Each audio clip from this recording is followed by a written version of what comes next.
At my daughter's 8th birthday, my brother announced he got into Harvard.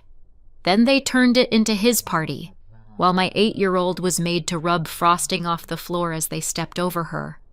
I didn't shout, but the next morning they found this on the table and went pale. They tell you kids remember the big things.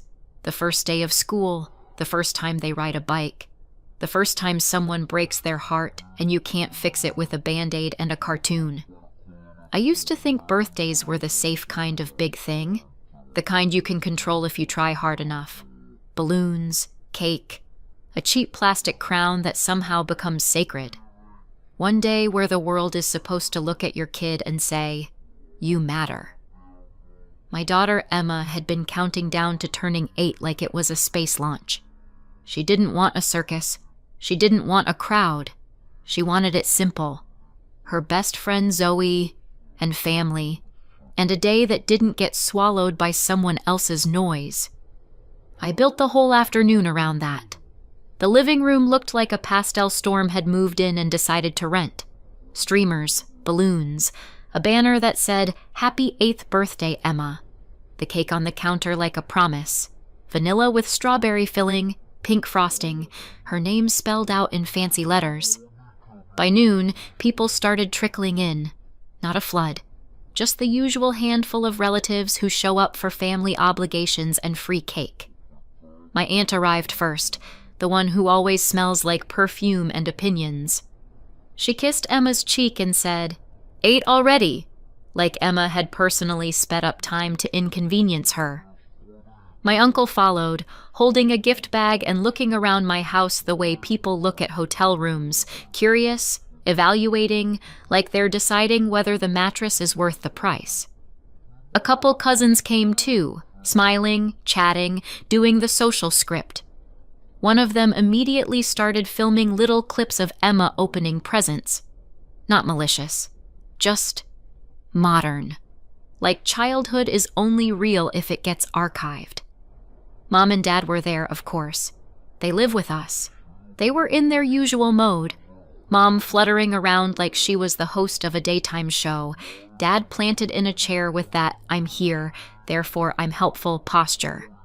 My brother Ethan was there too, lounging like he belonged to the house in the same way a cat belongs to a windowsill. Comfortable, certain, waiting for attention without technically asking for it. Zoe arrived with her mother. Zoe and Emma disappeared into the orbit of each other immediately, as if gravity did the introductions. For a while, it worked. Emma was bright-eyed, bouncing between guests and the cake table, keeping one hand on her crown like it might blow away. She was so careful with her happiness it made me ache. When it was time, I carried the cake into the living room, candles ready, lighter in my hand. Emma and Zoe sat on the couch, knees tucked under them, waiting like this was the main event. This was the moment. And then Ethan stood up. "Before we do that," he said. Not loud at first, just enough to cut through the room. I felt my stomach drop because I know that tone. The "I'm about to redirect the spotlight" tone. The tone that comes from someone who's never been told no and has no reason to start believing in it now. Mom and Dad's faces were already set, smiling, ready, like they'd been rehearsing. Ethan held up his phone like evidence. "I got into Harvard." The room erupted the way it always does when Ethan says something. People clapped. My aunt gasped. Someone actually squealed. Dad slapped Ethan's back and said, "That's my boy," like Ethan had just carried a wounded soldier off a battlefield. And then Mom produced a second cake. A real one. Not a last-minute grocery store sheet cake. White frosting. Crimson letters. "Congrats, Ethan." Dad pulled out a banner. Harvard colors, stars, his name. It unfurled right over the edge of Emma's decorations, like it had been waiting to replace them. It was so planned it was almost impressive, if it hadn't been happening on my child's birthday. Emma's face shifted. Not a tantrum, not dramatic, just quiet. I was still holding the lighter. Emma's candles were still unlit. Around Ethan, adults swarmed. "When do you leave? Did you apply early? What are you studying?" "You must be so proud," someone told my mother, as if Emma didn't exist 6 feet away in a crown. Ethan stood in the middle of it, soaking it up, smiling that easy smile people get when praise has never been rationed. And then the front door opened again. More voices. Louder. Younger. Ethan's friends poured into my living room like they'd been invited personally by the concept of Harvard. One of them came in carrying a speaker. Another had a paper bag that clinked, and the sound made my jaw tighten because no good decision has ever announced itself with clinking glass at a child's party. "Harvard man!" someone yelled. Music started. Bass heavy. Too loud for a living room with balloons and an 8-year-old. Cups appeared. Bottles appeared. Somebody popped something open with that sharp hiss that does not belong next to pink frosting. And my parents let it happen. Mom laughed. Actually laughed, and waved her hand like she was blessing a ceremony. "Let them celebrate. It's Harvard." Emma's cake got nudged aside to make room for drinks. My table became Ethan's congratulatory bar. The room was moving around him like he had his own weather system. Somebody, an aunt, one of the cousins, someone who had already mentally reassigned me to helper, asked, "Natalie, can you grab more plates?" I looked at Emma. Her shoulders had dropped. Her crown had tilted. She was staring at the unlit candles like she was trying to understand why the room had forgotten the script. I didn't want to start shouting. Not in front of her, not in front of Zoe. So I nodded, like a trained animal. "Sure," I said. I walked into the kitchen because it was either that or break something. The music thumped through the walls. Laughter rose and fell. I grabbed the plates, stared at them for a second, took a breath. Don't make it worse for Emma, I told myself. Don't turn her birthday into a fight she'll remember. I picked up the stack and walked back in, and that's when I saw it. Emma's cake was on the floor. Not the whole thing, but enough. Pink frosting smeared across the hardwood like someone had wiped paint. And Emma was on her knees, in her birthday dress, crown still on her head, rubbing frosting off the floor with a paper towel like she'd been assigned the job. Her hands were shaking. Her mouth was tight. Her eyes were wet in that way kids get when they're trying not to embarrass themselves by crying. Adults stepped around her like she was furniture. I stopped so hard my breath caught. "Emma," I said, and my voice came out too soft, like I didn't want to scare her. She looked up at me, tears clinging to her lashes. "They told me to clean it," she whispered. Behind her, someone chuckled. A voice said, bright and casual, "It's good for kids. Teaches responsibility." I stared at the adults standing over my child. My parents chatting nearby like this was normal. Ethan's friends holding drinks like they were at a tailgate. And something inside me went quiet. Not calm. Not forgiving. Just done. I put the plates down. I crouched next to Emma, took the paper towel out of her hand, and wiped the frosting myself in one slow swipe. "No," I said. Not loud, but firm. "Not you." Emma's chin quivered. She tried to hold it in and couldn't. I helped her stand, wiped her hands, pulled her into me. "Come on," I said softly. "You and Zoe. Bedroom." Zoe followed without a word. Her mother hovered at the edge of the room, looking like she wanted to say something and couldn't find a polite version. In Emma's room, the girls sat on the bed, silent, like someone had stolen the language out of them. I tried to salvage a fragment. I found a small candle, stuck it into a cupcake, lit it, and sang happy birthday quietly like a secret. Emma blew it out without smiling. In the living room, the bass kept pounding. Ethan's name got shouted again, like a chant.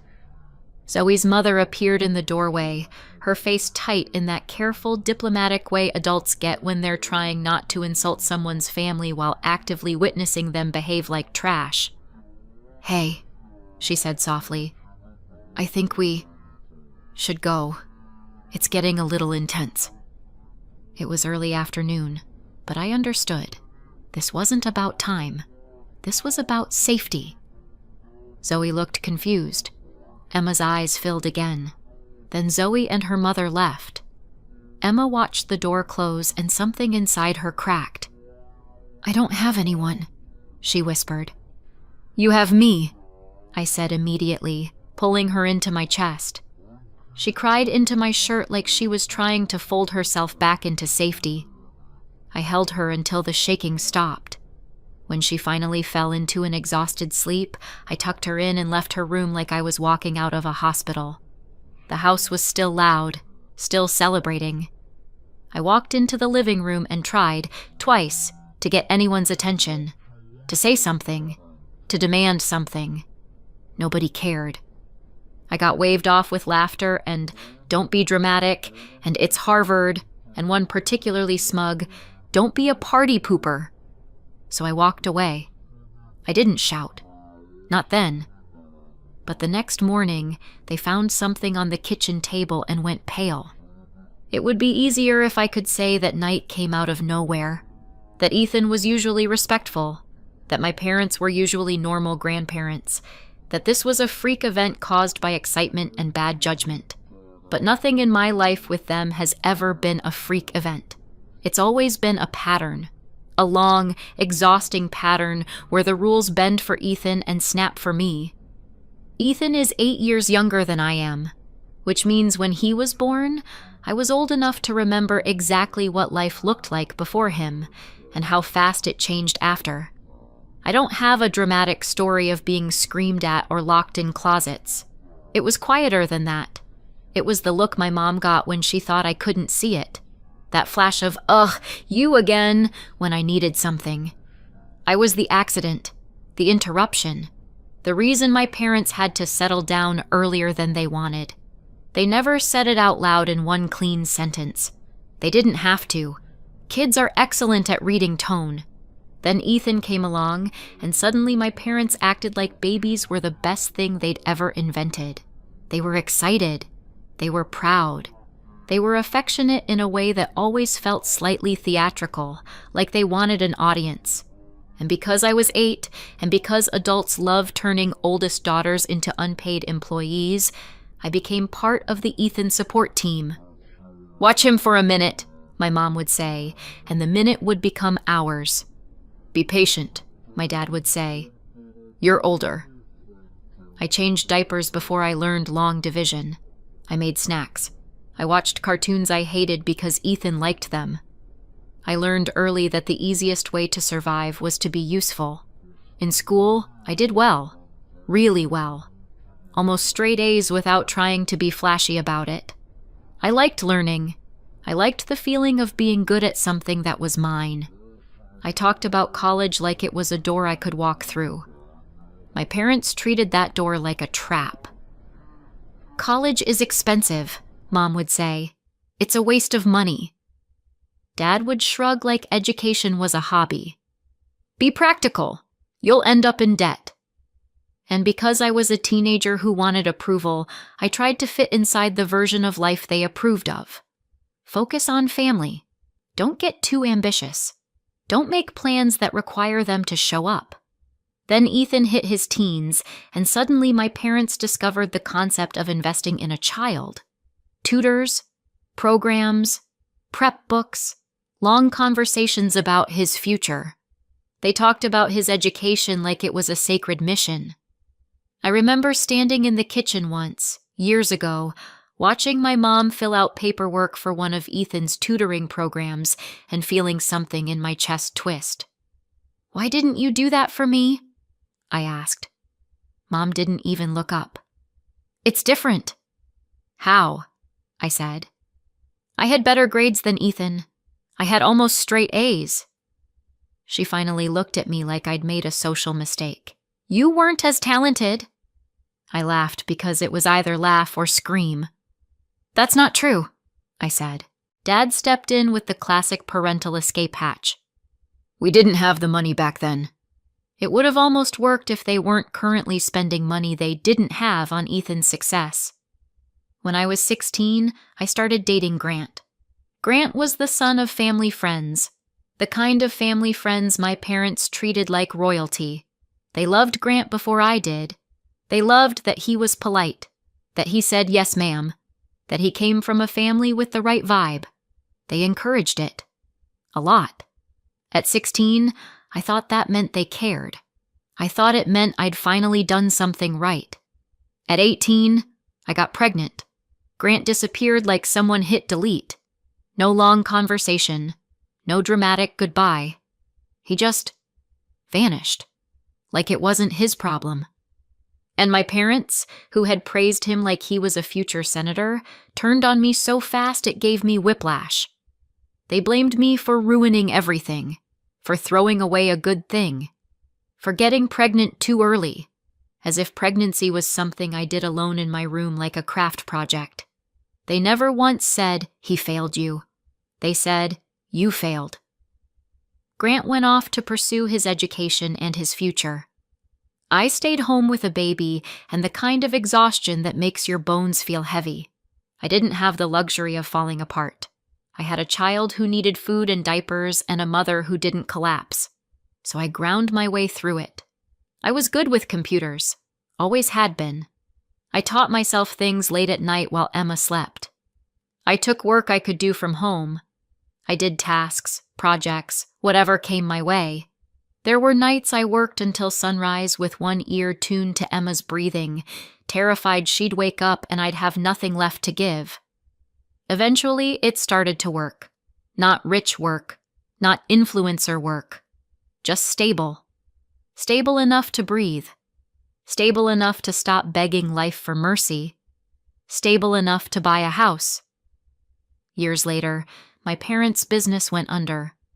I never got a clean explanation, just vague talk about bad luck and hard times and decisions that somehow happened to them, not because of them. They needed somewhere to go. It was supposed to be temporary. Ethan was underage then. He came too. 2 years passed. They never left. They didn't contribute. Not rent, not bills, not groceries. They settled in like my home was an extension of their entitlement. And somewhere along the way, the expectation quietly formed. I would pay for Ethan's future the way I'd always been expected to. Tuition, deposits, housing, whatever university required, because I had money now, because I was family, because Ethan was the investment. So when I watched Emma on her knees cleaning frosting off the floor, it didn't feel like one ruined birthday. It felt like a warning. Emma didn't sleep that night. Not really. She lay in her bed staring at the dark, eyes open, body still, like she'd become a statue. I sat on the edge of her mattress and tried to offer her solutions, because that's what adults do when kids hurt. We want to fix it fast. We want to erase the pain so we don't have to sit in it. "We can celebrate again," I said softly. "We can do something special. I can book something. Emma turned her face away. "No," she whispered, like the word cost her. "It won't be the same," I said, trying to sound calm even though my chest felt like it was being squeezed. She didn't answer. She just blinked slowly, the way people do when they're trying not to cry. After a long silence, she said, "Can I just be alone?" My throat tightened. "Yeah," I said. "Of course." I stood, smoothed her blanket, kissed her forehead. She didn't move. I walked out of her room and closed the door gently. In the hallway, the house felt different. Not loud anymore, but not peaceful either, like the air had been poisoned and was waiting to settle. I went into my room and sat on the bed for a minute, hands in my lap, staring at the wall like it might tell me what to do next. Then Emma's voice echoed in my head, small, quiet, honest. "They don't care about me." I hadn't taught her those words. She'd learned them by watching. And that was the part that snapped something in me. Not anger exactly. Something colder. Something sharper. I went to my computer. The printer whirred in the quiet like it was the only honest sound in the house. I printed 3 notices, neat, clear, 30 days, Mom, Dad, Ethan.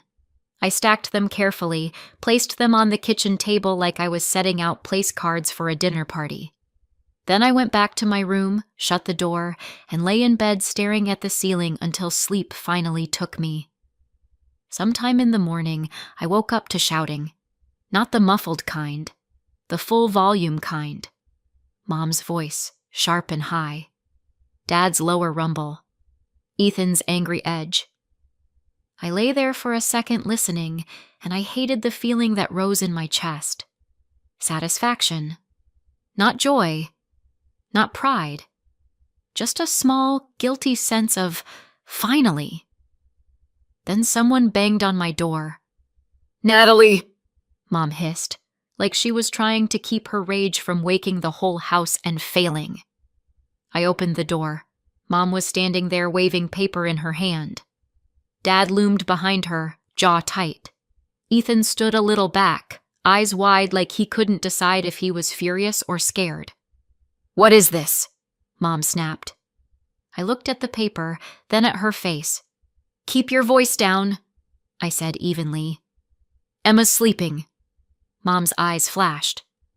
"Are you serious right now?" "Yes," I said. "I'm serious right now." Dad stepped forward. "You can't be serious about this." Mom shoved the paper toward me. "You're kicking your family out?" I held her gaze. "Emma is my family." Ethan made a sound like a laugh, but it came out wrong. "This is insane." Mom's voice shook. "We live here. Where are we supposed to go?" I didn't raise my voice. I didn't have to. Calm is louder than screaming when someone is expecting you to fold. "This is my house," I said. "And Emma's house. You're going to live somewhere else." Mom stared at me like she was waiting for me to blink and apologize. Dad tried a different angle. "Is this about last night? Natalie, it was a celebration." "It was my daughter's birthday," I said. Ethan scoffed. "Oh, wow. You're really doing this because of a party?" I didn't flinch. "Emma cried herself to sleep." Mom's mouth tightened. "You're jealous," she said, and it was almost funny how fast she reached for that. "You're jealous because Ethan is successful." I let out a short laugh that wasn't happy. My 8-year-old was on her knees cleaning frosting off the floor while people stepped over her, I said. "And you want to talk to me about jealousy?" Mom opened her mouth, then snapped it shut, then opened it again like she was buffering. "It's frosting," she spat finally. "It was her birthday," I said back. Ethan stepped forward. "She only had one friend over," he said, voice rising. "It wasn't even a real party. You're making a big deal out of nothing." Dad nodded like that made sense. "Birthdays happen every year," he added, like he was offering wisdom. "And Harvard happens once," Mom finished triumphantly.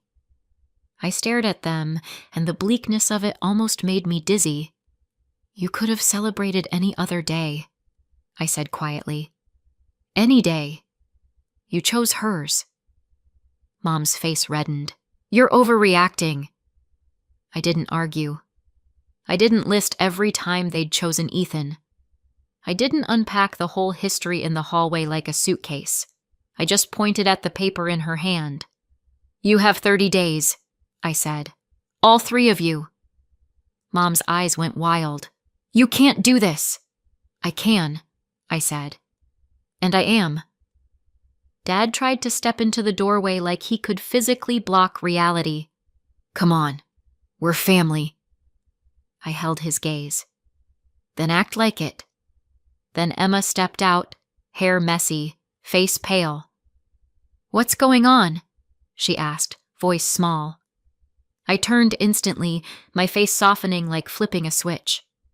"Nothing, baby," I said. Everything's okay. Emma blinked at the angry adults, then looked at me.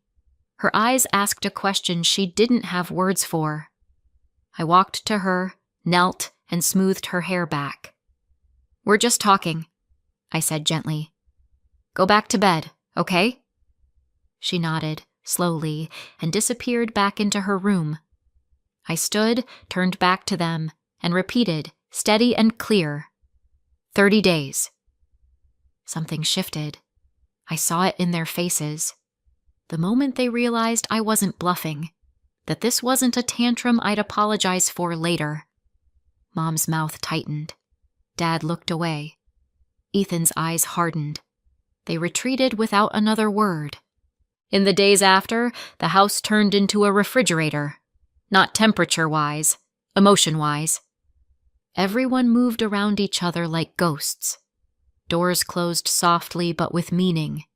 Cups got left on counters like tiny acts of war. Mom would sigh loudly when I walked into a room. Dad would stare through me like I was a stranger renting space. Ethan stayed mostly in his room, coming out only when he wanted food or an audience. I kept my routine. I got Emma ready for school. I packed her lunch. I smiled like I wasn't carrying a brick in my chest. I didn't let Emma wander into the adult tension. If she asked questions, I answered with calm, age-appropriate truth, and then redirected her to homework or cartoons or Zoe's latest dramatic playground story. In quiet moments, I started planning a redo birthday, something real, something safe, something that belonged to Emma, not to Ethan's ego. Then the calls started. Relatives I barely spoke to suddenly had my number. "You're kicking your family out?" one aunt demanded, like she'd caught me committing a crime. "You're making them homeless," someone else said. "How could you?" I didn't argue. I just told the truth. I described Emma's face, the frosting, the booze and the loud music, and my 8-year-old scrubbing the floor like she was staff. The line went quiet. "Oh," someone said finally, smaller, less righteous. And after that, the calls changed tone. People didn't apologize exactly, but the outrage drained out of them like someone pulled a plug. It was amazing how quickly family loyalty turned into awkward silence once the story involved an actual child. A week into the Cold War, I thought maybe that was the worst of it. Then there was another knock at my door. Mom and Dad stood there, tight-faced, eyes sharp. Dad spoke first, voice strained. "What happened to the money?" I stared at him. "What money?" Mom's hands were shaking. "We're trying to make the payment," she snapped. "Tuition deposit, housing deposit. We can't even log in. It's gone." I felt the calm settle in my bones like it had been waiting. "Oh," I said. "That." Mom's eyes widened. "Natalie, don't play games." I didn't.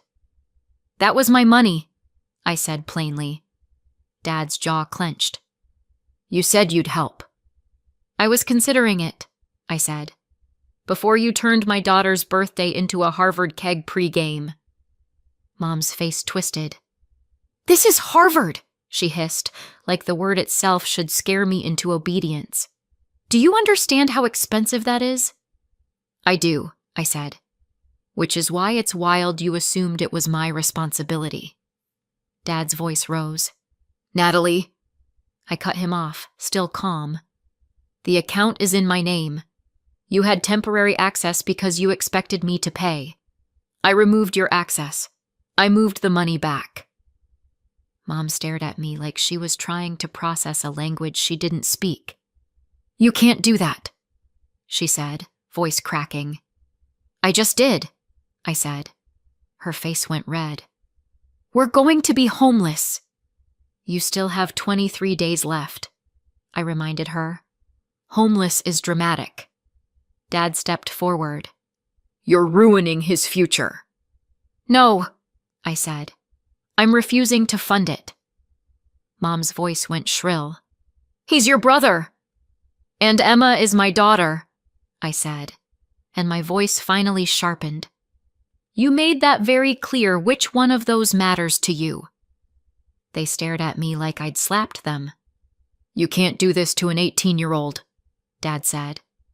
"He can get loans," I said. "He can work. He can apply for scholarships. He can figure it out." Mom's mouth fell open. "Figure it out? He shouldn't have to." I almost laughed. "Funny, that's what you told me." They stormed away in fury, slamming doors like punctuation. Emma was at school, thankfully. She didn't have to watch that one. That evening, Ethan came home.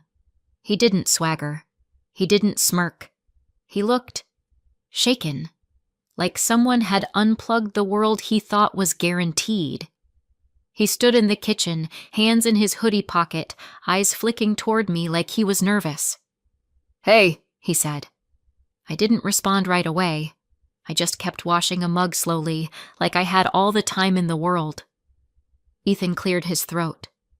"Mom and Dad said you took the money." "I did," I said. He swallowed. "Natalie, I'm 18. How am I supposed to pay for college?" I looked at him. Really looked. For the first time in his life, Ethan looked scared. "The fees are insane," he whispered.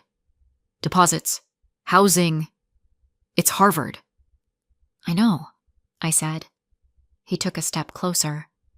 "I was kind of hoping you'd help me. You're my sister. You've always been there." There was something almost tender in the way he said it, like he believed it, like my role in his life was a natural law. He rushed on, softer now. "And look, the party. I get it was messed up. It was my parents. They organized it. They pushed it. I didn't think... it's a kid's birthday, I know. That was... yeah." He looked down. "People make mistakes. I didn't yell. I didn't punish him with a speech. I didn't even say I forgave him or didn't forgive him. I just said simply, 'I'm not paying.'" Ethan's face fell.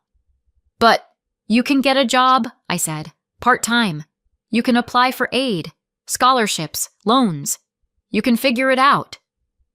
He stared at me like I'd suggested he climb Everest barefoot. "I've never..." he started, then stopped. "I know," I said quietly. His voice cracked, just a little. "You're really doing this?" "Yes," I said. He stood there, frozen, like he was waiting for the punchline. There wasn't one. Finally, he backed away. "Okay," he muttered. Then he left the kitchen with the kind of slow, defeated walk that makes you realize how much a person has always been carried. A few days later, Mom and Dad came at me with what they thought was the final weapon, the ultimatum. Mom stood in the hallway, arms crossed, eyes hard. "We can figure out living arrangements," she said stiffly, like she was offering a compromise she didn't mean. "If that's your issue." Dad nodded. "We'll leave if you want. We'll work something out."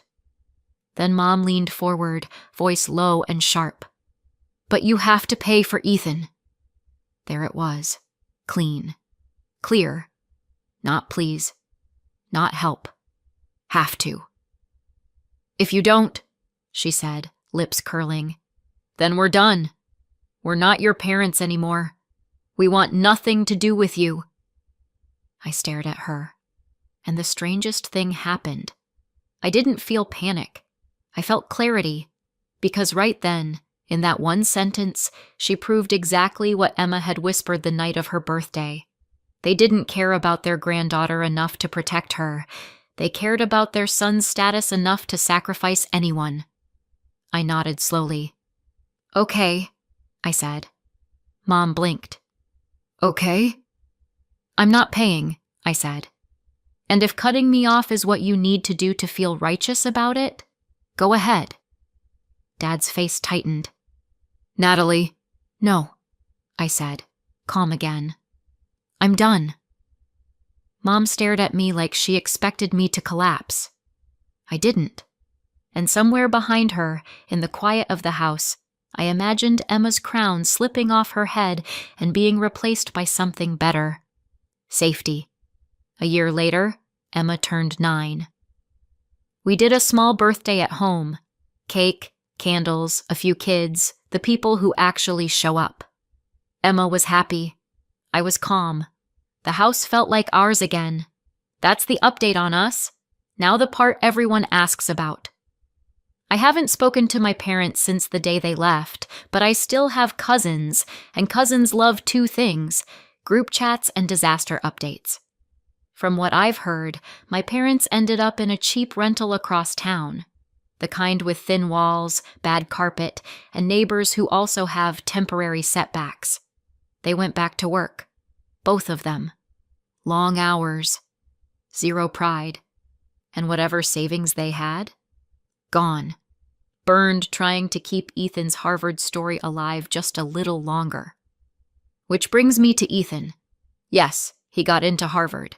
My parents treated that acceptance like it came with a personality transplant and a guaranteed career. Then the first semester happened. Turns out Harvard doesn't care how many tutors you had. It still expects you to show up, keep up, and survive without someone rewriting your life for you. Ethan tried. Kind of. He took out loans and picked up jobs, but he'd never learned how to do work and study at the same time, because back home, work was something other people did for him. He started skipping classes, then shifts, then deadlines. My parents kept covering, kept paying, kept insisting he was adjusting. By the end of the year, he dropped out. And here's the part that's almost poetic. The last I heard, all 3 of them were still living together in that same cheap rental.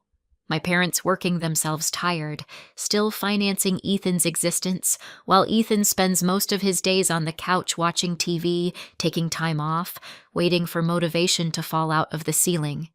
Meanwhile, at my house, my money stays in my account, my stress stays low, and my daughter doesn't scrub anyone's mess off the floor on her birthday. I don't question kicking my parents out. Not once. The only thing I still wonder sometimes, late at night, when my brain gets dramatic, is Ethan. He was 18.